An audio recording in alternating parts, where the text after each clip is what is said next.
AP డీఎస్సీలో భారీగా అక్రమాలు జరిగాయని, దీనిపై సీబీఐతో సమగ్ర విచారణ జరిపించాలని వైసీపీ మాజీ మంత్రి అంబటి డిమాండ్ చేశారు. డీఎస్సీ అక్రమాలకు నైతిక బాధ్యత వహిస్తూ విద్యాశాఖ మంత్రి నారా లోకేష్ వెంటనే రాజీనామా చేయాలని అంబటి కోరారు. నారా లోకేష్ తన అనుచరులకు స్పోర్ట్స్ కోటాలో ఉద్యోగాలు కట్టబెట్టేందుకే ప్రభుత్వ జీవోలను మార్చేశారని అంబటి తీవ్ర ఆరోపణలు చేశారు. లోకేష్ రాజీనామా చేస్తేనే అక్రమాలపై చర్చకు తాము సిద్ధమని తెలిపారు. ఎన్నికల వేళ 5 ఏళ్లలో 20 లక్షల ఉద్యోగాలు ఇస్తామన్న కూటమి ప్రభుత్వం 2 ఏళ్లు అవుతున్నా ఒక్క నోటిఫికేషన్ కూడా సరిగ్గా భర్తీ చేయలేదని అంబటి విమర్శించారు. సూపర్ 6 హామీలో భాగమైన నిరుద్యోగ భృతిని ఇవ్వకుండా యువతను మోసం చేశారని అంబటి ధ్వజమెత్తారు. డీఎస్సీ అక్రమాలపై వైఎస్ఆర్సీపీ ఆధ్వర్యంలో దశల వారీగా దీక్షలు, భారీ ర్యాలీలు చేపడతామని హెచ్చరించారు. అనంతరం గుంటూరు జిల్లా కలెక్టరేట్లో జాయింట్ కలెక్టర్కు అంబటి వినతి పత్రం అందజేశారు.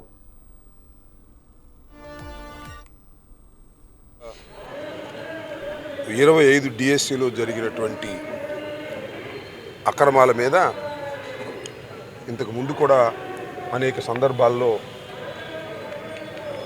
మేము ఉద్యమాలు చేశాం.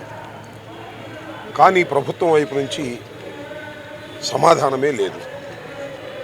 దాన్ని పురస్కరించుకొని ఈ రోజు నుంచి 10వ తేదీ వరకు ఒక షెడ్యూల్ని వైఎస్ఆర్ కాంగ్రెస్ పార్టీ ప్రకటించింది.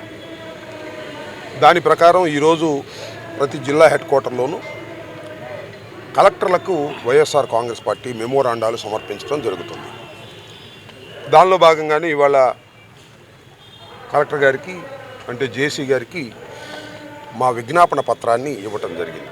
అదేవిధంగా మళ్ళా నిరాహార దీక్షల కార్యక్రమాన్ని, రిలే నిరాహార దీక్షల కార్యక్రమాన్ని, టౌన్ హాల్ మీటింగ్సు, ఆ తర్వాత 10వ తారీఖున పెద్ద ఎత్తున ర్యాలీని నిర్వహించాలని భావించి షెడ్యూల్ ఇచ్చారు. 10వ తారీఖున ర్యాలీ కూడా జరుగుతుంది.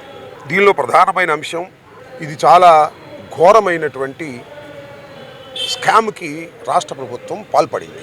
మా ప్రభుత్వం అధికారంలోకి వస్తే మొదటిగా సంతకం పెట్టేది డిఎస్సి మీద అని చెప్పి చంద్రబాబు నాయుడు గారు ఆయన ప్రకటించారు. అధికారంలోకి వచ్చారు. సరే, మొదటి ఎంబటే చేయకపోయినా 1 సంవత్సరంన్నర తర్వాత సంవత్సరానికో డిఎస్సి పరీక్షలు నిర్వహించారు. ఈ డిఎస్సి పరీక్షల కోసం 3,50,000 మంది చదువుకున్న వాళ్ళు ఎదురు చూస్తున్నటువంటి సందర్భం. దానిలో 1600